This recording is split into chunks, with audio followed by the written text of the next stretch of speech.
Herzlich willkommen zu unserem Blog Digitalisierung zum Anfassen. Heute wollen wir uns über die Lead-Gewinnung unterhalten. Mit dabei unser CRM-Experte Marc Wiedecke. Hi Mick, grüß dich. Hallo Marc. Ja, früher ist man da hingegangen, hat Adressen eingekauft, die durchs Callcenter gejagt und am Ende dann den Vertrieb über den Zaun geworfen. Digitalisierung zum Anfassen. Kann man das besser machen?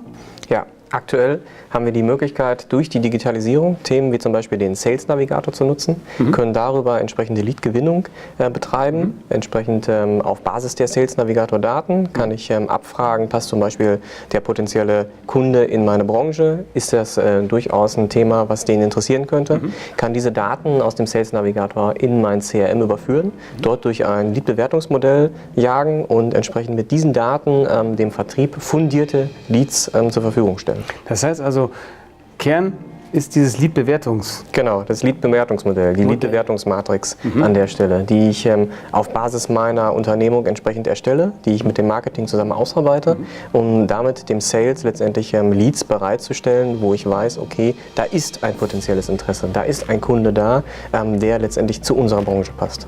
Und das alles auf einer Plattform? Das alles auf einer Plattform, ohne Schnittstellen, ohne Konnektoren, alles mit den Produkten von Microsoft Dynamics 365. Vielen Dank dafür. Gerne. Weitergehende Informationen finden Sie auf unserer Webseite oder melden Sie sich einfach bei uns. Vielen Dank.